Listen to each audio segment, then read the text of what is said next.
Dari Subasa dan sini, Phoenix akan bahas apakah para Gorosei itu sebenarnya immortal.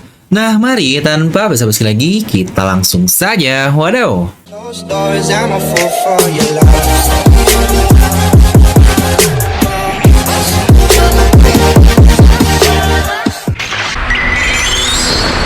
Nah, seperti biasa, sebelum video ini, lupa untuk subscribe dan juga nyalakan bel notifikasinya ya. Karena kalian tidak akan tertinggal informasi menarik seputar One Piece hanya di channel Devil Nomi.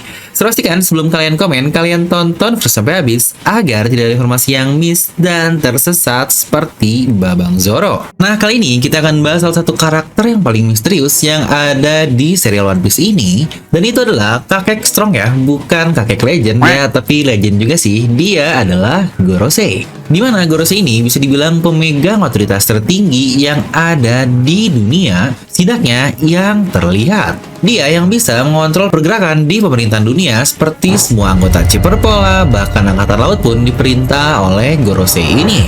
Ya memang sejauh ini mereka tidak pernah diperlihatkan berikan perintah langsung, tapi lebih seperti penasihat saja yang semua orang akan mengikutinya. Dan kita juga sebenarnya belum pernah melihat kemampuan asli dari Gorosei ini seperti apa, tapi saya yakin mereka pasti mempunyai kemampuan yang sangat-sangat gila sekali, terlihat dari banyaknya luka dan bentukan tubuh yang seakan-akan mereka ini seorang warrior. Ya, masalah kekuatan Gorosei pun pernah saya bahas di satu video terpisah.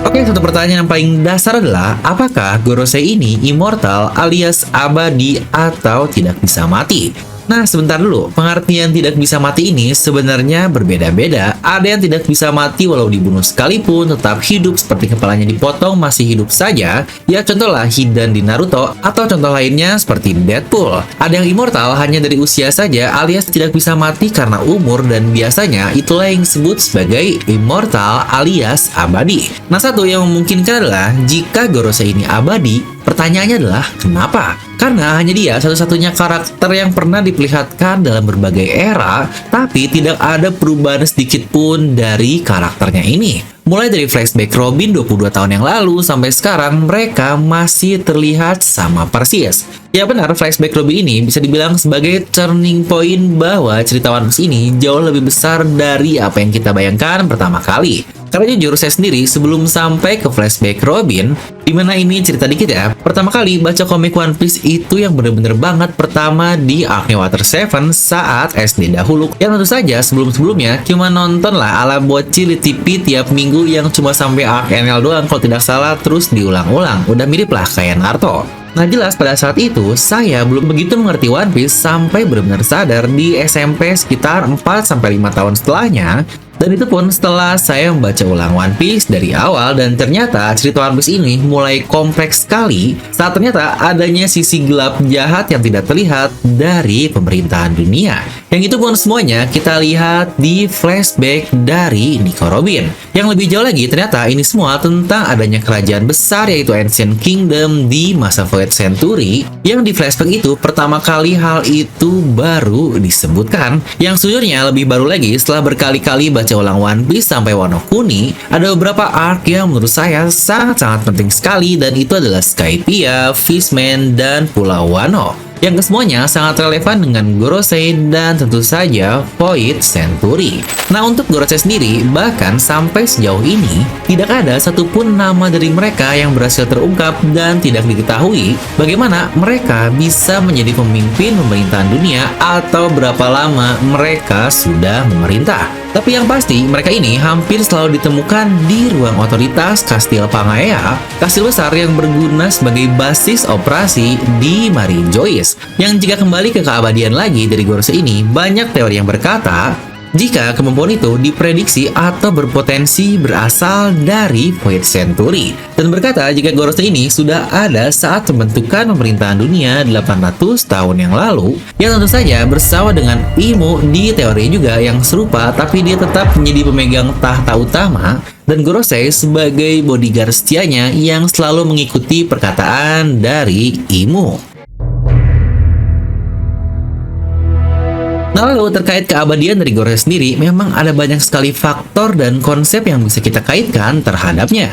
Banyak yang berkata itu ada hubungannya dengan harta karun nasional yang ada di Mary Joyce yang kita lihat saat kata-kata Doflamingo kepada Torao. Mungkin kurang lebih kita ulang kata-katanya seperti ini. Jika saya memiliki kekuatan OP-OP Nomi di tanganku pada saat itu, saya bisa menggunakan harta karun nasional Mary Joyce untuk mengendalikan dunia ini.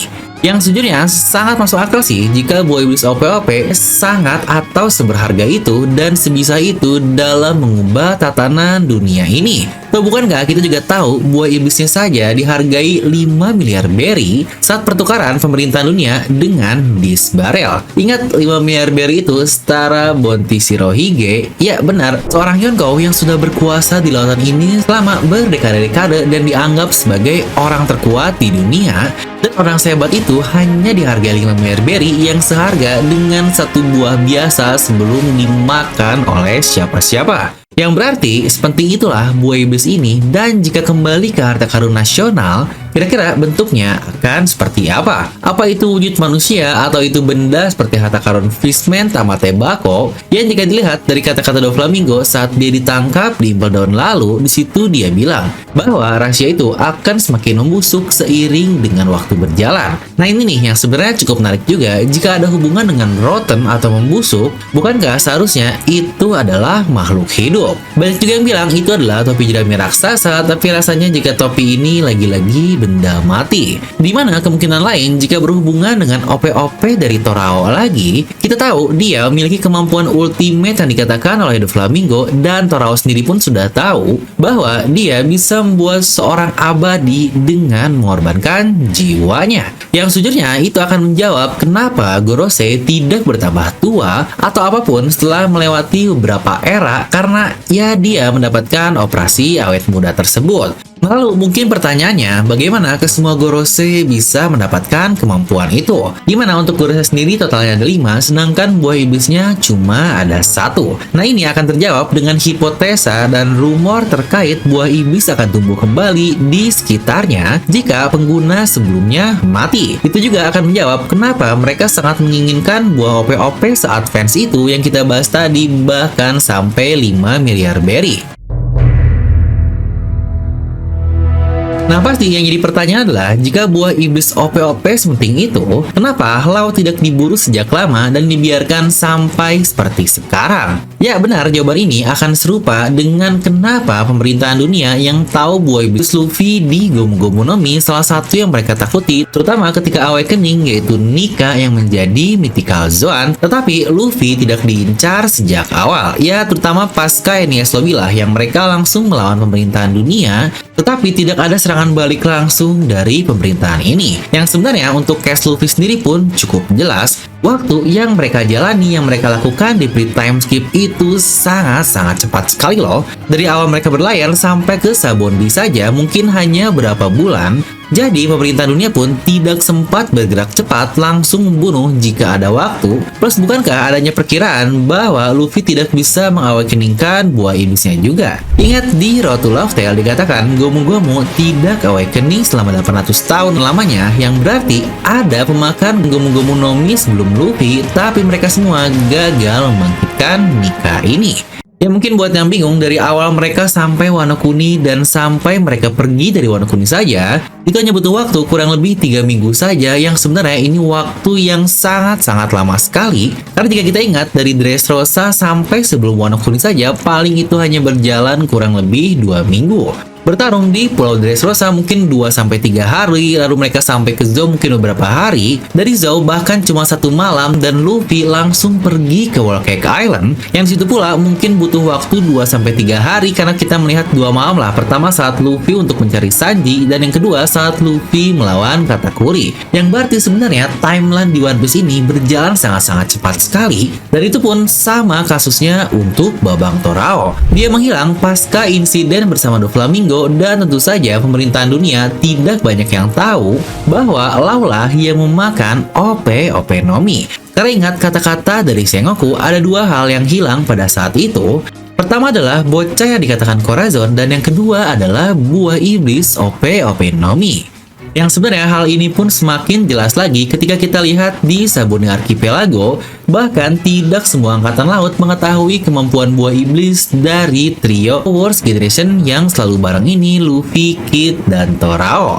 Yang mungkin juga sebenarnya Law ini muncul ke dunia luas tidak begitu lama, yang namanya pun akhirnya langsung dikenal lah kurang lebih mirip seperti Luffy. Nah lalu sudah jelas jika kembali ke Gorosei lagi yang dia abadi bersama dengan Imo, berarti pemerintahan dunia selama ini dipimpin oleh para diktator-diktator ini dengan kekuasaan selama 800 tahun. Dan itu pun sudah menjadi hal yang sangat korup dan buruk sekali. Hingga akhirnya build up cerita yang udah bangun akan membawa perang dari tekad Void Century ke saat ini, dan semua titik itu akan bersumber di pemerintahan dunia dengan Gorosei dan tentu saja Imo. Yang bahkan baru-baru ini saja Imo ini dia mengeluarkan semacam senjata luar biasa yang dapat menghancurkan pulau hanya dengan satu serangan saja. Ya memang kita masih belum tahu senjatanya apa, tapi kemungkinan besar itu adalah Ancient Weapon. Saga terakhir One Piece sudah siap dan orang-orangnya pun sudah menuju ke arah yang sama. The Great War akhirnya akan segera terjadi. Nah, buat kalian-kalian nih yang namanya ingin saya sebut dan tampilkan secara langsung kepada audiens yang lain di video review tiap minggunya, di mana kalian juga akan mendapatkan badges berry yang unik ini di sebelah nama kalian yang tentu saja membuat kalian jauh lebih spesial. Dan kalian juga akan mendapatkan emoji-emoji yang menarik ini yang berhubungan dengan One Piece hanya dengan menjadi membership channel Devil No Mi. Dan buat kalian yang ingin, kalian bisa langsung klik tombol join di sebelah tombol subscribe, di mana ada 3 pilihan level yang bisa kalian lihat. Ada level Devil Fruit user, atau buat yang mau lebih kuat menjadi Haki user, atau buat kalian yang ingin mengubah dunia ini dengan mendatangkan Dawn atau Fajar, kalian bisa pilih level untuk Wheel of D. Karena biasanya untuk level-level tertentu, kami bekerja sama dengan DNA Merchandise untuk buat voucher spesial hanya untuk para membership saja. Dimana ke-50 orang ini saja sudah join, yuk ikut gabung bersama menjadi pemakan Devil No Mi atau buah iblis. Nah jadi itu untuk video kali ini, kalian bisa langsung tuliskan pendapat kalian di kolom komentar di bawah. Dan seperti biasa, semoga kalian terhibur dengan video ini. Like aja kalau kalian suka, dislike aja kalau nggak suka, jangan lupa untuk subscribe dan juga share ke teman kalian. Gue Devil No pamit, and I'll see you guys next time.